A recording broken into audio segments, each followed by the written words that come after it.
Você gosta de ler? Que tipo de livro você gosta de ler? Comédia? Romance? Que tipo de romance? Romance de época? Romance com pitadas históricas? Romance histórico? Que tipo de livro você gosta de ler? Bridgertons. Bridgerton é um romance de época da Julian Quinn. Você já leu? Este também virou um seriado da roteirista Shonda. Esta roteirista brilhante, que também escreveu O Diário de uma Princesa 2, Grey's Anatomy, Scandal e How Get Away with Murder. Ela realmente é ganhadora de vários prêmios e inovou nesse seriado Bridgerton. Você vê os protagonistas intensos e uma mocinha que sabe muito bem como se defender nesse novo Bridgertons. Oi, eu sou Iana Fetcher, escritora. Então, como vocês já viram, eu estou falando a respeito de romance histórico. E citei Bridgerton. Bridgerton é um romance histórico criado por Julian Quinn, uma escritora assim como eu. Porém, nós temos a Shonda, que é roteirista de Hollywood, mais especificamente da parte da Netflix, e fez a versão dela pro stream. Maravilhoso. Quem assistiu as duas? Eu li e assisti. Enfim, agora, o que podemos aprender do romance histórico? Será que o romance histórico, nós aprendemos sobre história? Quais são os benefícios de se ler um romance histórico? É entretenimento ou é conhecimento? Quais lições práticas nós podemos aprender do romance histórico e poderemos colocar em prática na nossa vida hoje em dia? Então, essas são algumas perguntas que eu vou responder. Então, primeiramente, o que é um romance histórico? O romance histórico, ele é um subgênero da ficção de romance. Temos vários tipos. Alguns vocês vão conseguir se lembrar. Nós temos o romance histórico com fatos históricos e pessoas históricas, né, que habitaram realmente o mundo e que fizeram história. E nós temos também o romance histórico fantasia. Aí a gente pode ir lá para o livro também, que virou seriado, Outlander. Por que fantasia? Porque ela ultrapassa um portal e termina indo para o passado. E assim ela vai fazendo viagem no passado todo, sabendo o que vai acontecer e tentando mudar algumas coisas da história. Fantasia. Romance histórico fantasia.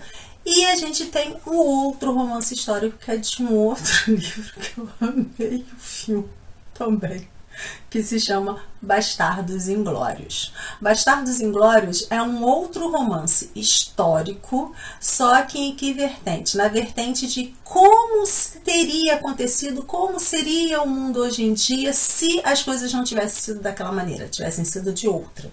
No caso aí, se tivessem conseguido assassinar o Hitler justamente naquele cinema, como é que seria, né? Gente, amo esse filme. Enfim, então nós temos essas vertentes de romance histórico. Então, os benefícios de se ler um romance histórico. Primeiramente, um dos benefícios é justamente que o romance histórico ele torna popular alguns fatos históricos e algumas pessoas históricas, fazendo com que não só aquele eixo, no nosso caso hoje em dia, se fosse antigamente seria o eixo da elite. Hoje em dia nós poderíamos dizer que seria o eixo da elite acadêmica, né? Muitos fatos e muitos acontecimentos históricos não são de conhecimento popular. A literatura, assim como o audiovisual, né, que tira muita coisa da literatura, consegue ter uma linguagem mais popular e assim dar, né, esse conhecimento para as pessoas de todas as camadas, inclusive as mais humildes. Mas é aquela pessoa que é muito pobre, tem como pagar o... Existem os sebos, que a gente conhece muito bem, e existem doações. Muita gente faz doação. Eu mesmo já fiz doação de livro. Então, realmente, a literatura chega a todas as pessoas. Claro que a pessoa tem que aprender a ler e escrever, né? Que aí a gente também cai num outro problema, mas segura essa, isso daí é um outro caso. Então, esse daí é um dos benefícios de tornar, né, acessível justamente fatos e pessoas históricas. Outra coisa também, agora, aprendemos sobre história de maneira correta e fielmente?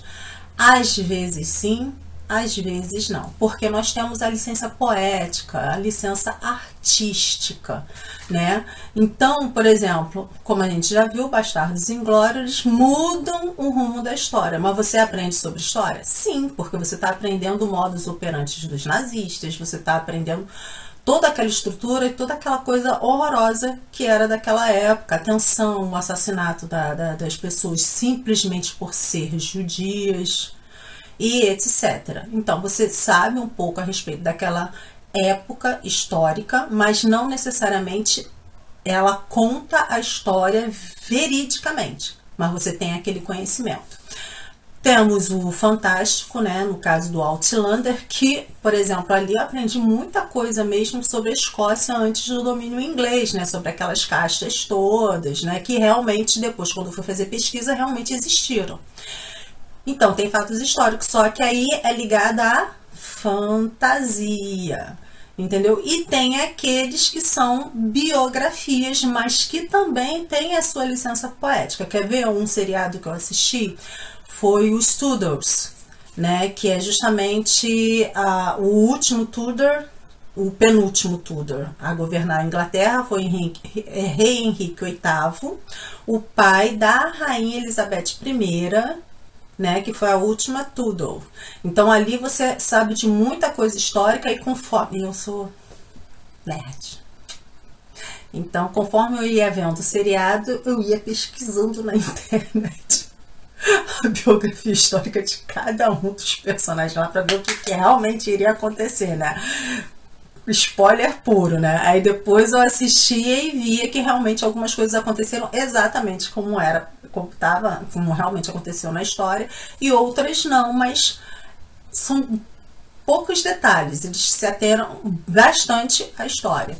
Então, são coisas assim muito interessantes mesmo para a gente assistir. Agora, o principal é o conhecimento passado, das pessoas históricas, do momento histórico e de você, entendeu? Você poder ter os instrumentos, os nomes das pessoas, o que estava acontecendo e fazer sua própria pesquisa histórica e obter realmente aquele conhecimento. Afinal de contas, nós temos internet, coisa que as pessoas antigamente não tinham. Então, já é uma das coisas muito boas mesmo.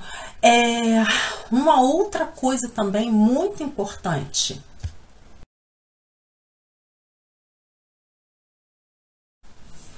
Então, quais são as lições que nós aprendemos com o romance histórico e como podemos aplicá-los na nossa vida hoje? Primeiro, a gente tem que estar muito feliz, né?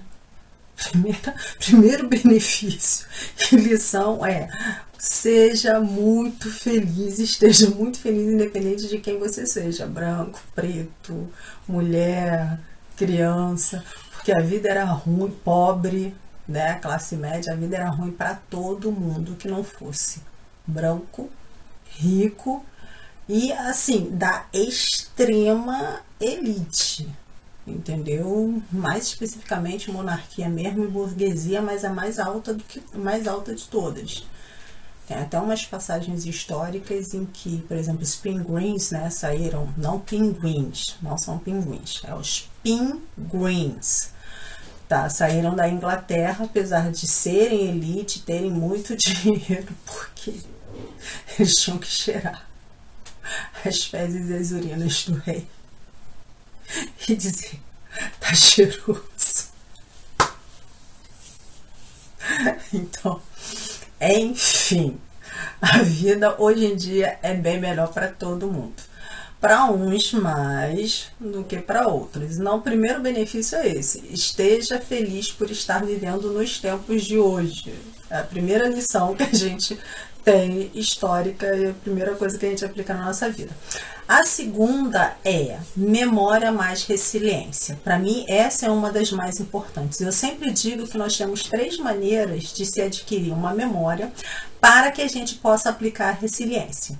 O que seria resiliência? Seria justamente usar uma experiência de alguma coisa ruim, para quando vier aquela experiência de novo, você já saber como lidar com o assunto, como fazer para superá-lo e resolvê-lo de maneira mais rápida e prática, sem sofrer tanto.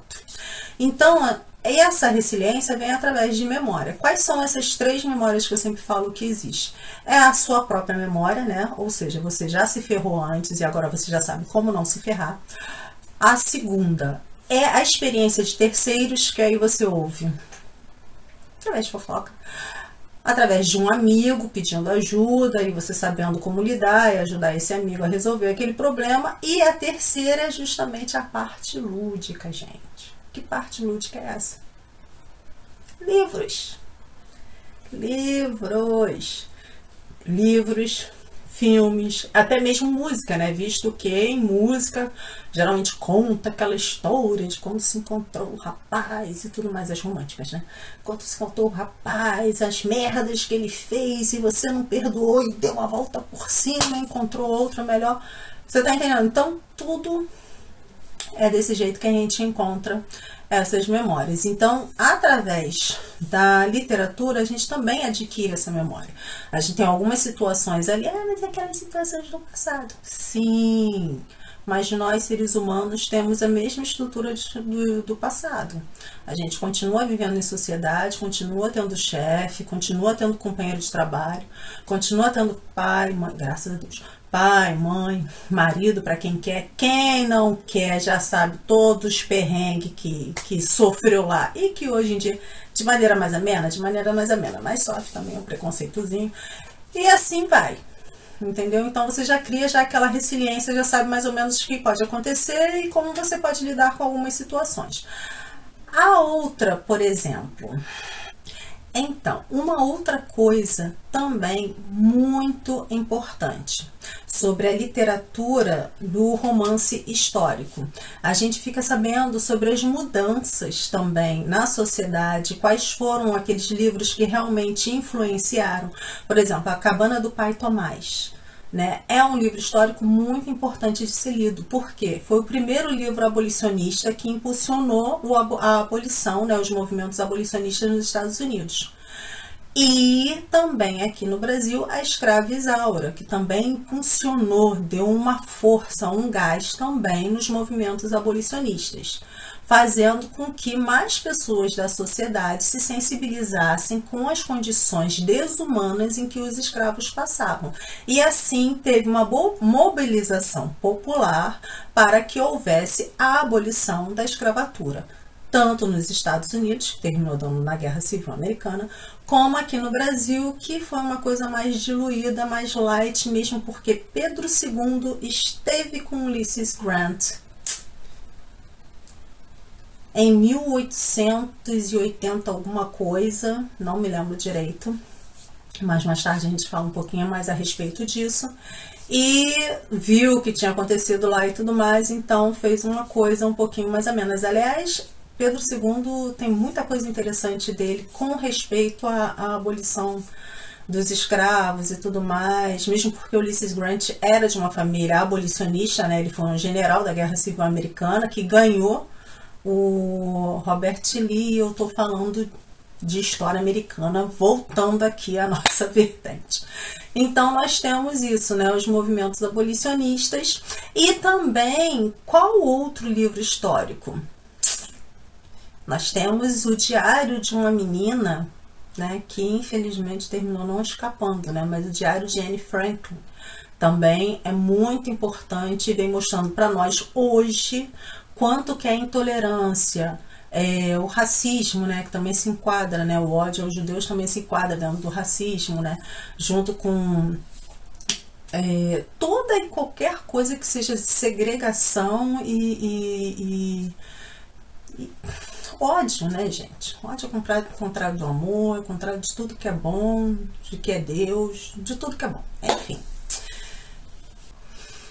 Agora vamos falar a respeito de o que é a literatura histórica, né? O romance histórico. É entretenimento ou é conhecimento? Qual das duas coisas?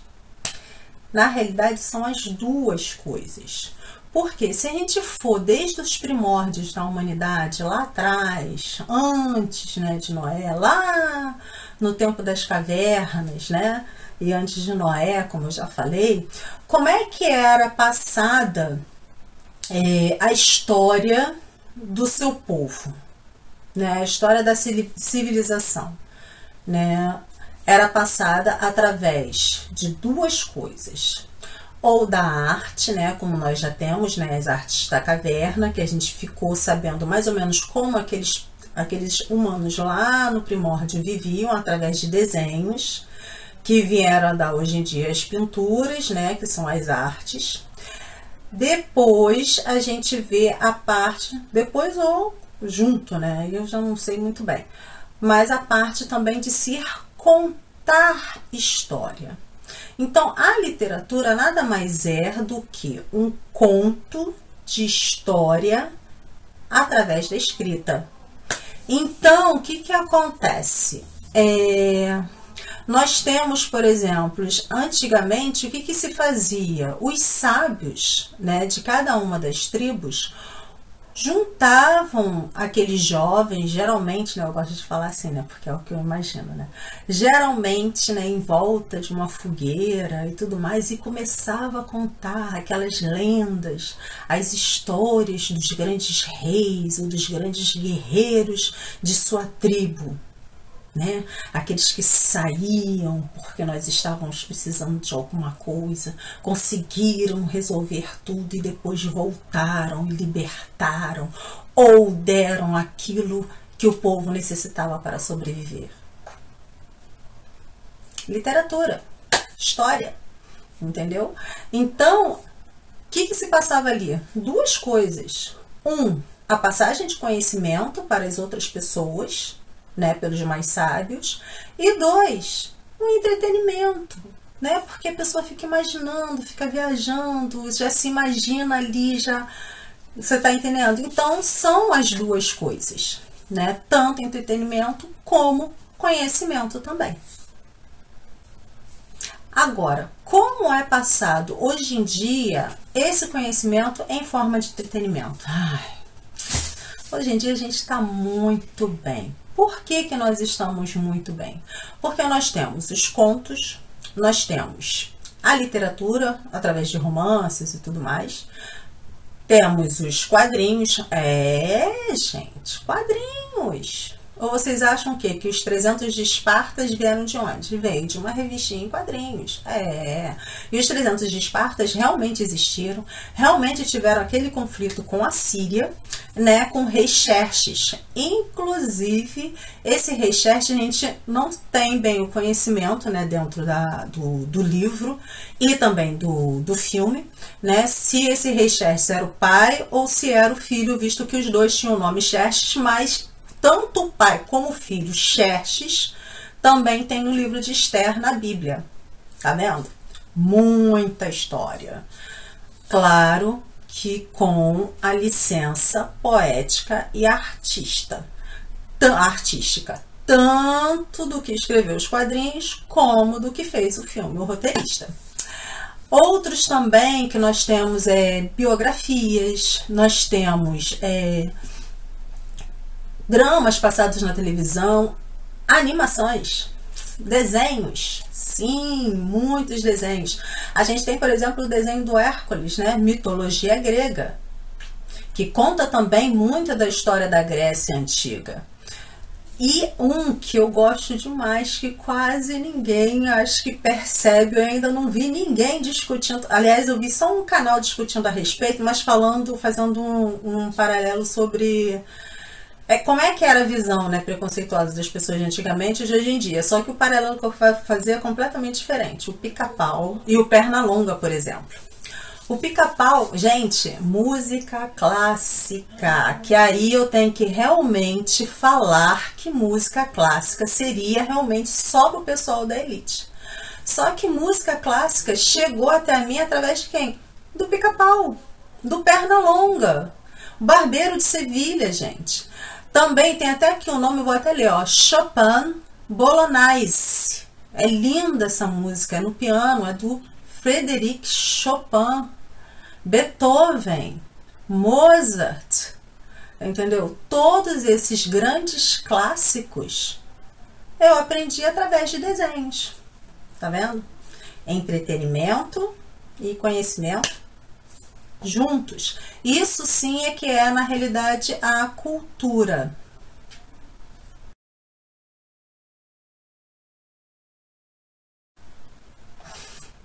Que para mim é uma das mais importantes, é através das pessoas históricas. Elas não tinham a vantagem que nós temos hoje em dia, não tinham as leis que nós temos hoje em dia, e ainda assim elas conseguiram superar todas as dificuldades, as adversidades, às vezes violências desumanas legais, né? Porque tinha as injustiças legalizadas. Uma dessas é a escravidão. Era legal você ter uma pessoa. A outra era do próprio marido poder espancar a própria mulher. E uma série de outras coisas, né? Que poderia ser feito. O senhor feudal podia estuprar a mulher de quem ele quisesse. Por exemplo, as mulheres, as filhas e tudo mais. Estava dentro da lei.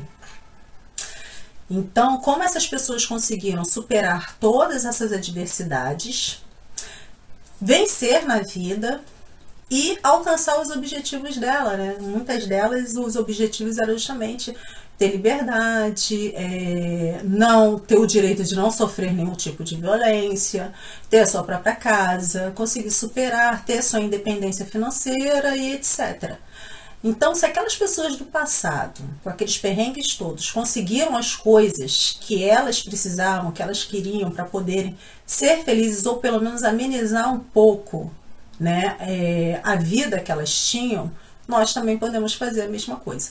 Então, dá uma força para a gente muito grande, para nós também tomarmos o rumo da nossa vida e mudarmos a nossa vida para melhor. E alcançar, lutar, buscar alcançar os nossos objetivos e as nossas metas e conseguir o nosso sucesso e sermos felizes. Para mim, essa é a maior de todas as lições e de todos os benefícios. Beijos de Ana Fletcher. Leiam, assistam os filmes e estudem também sobre essas pessoas históricas, porque nem tudo é dado na literatura ou nos filmes.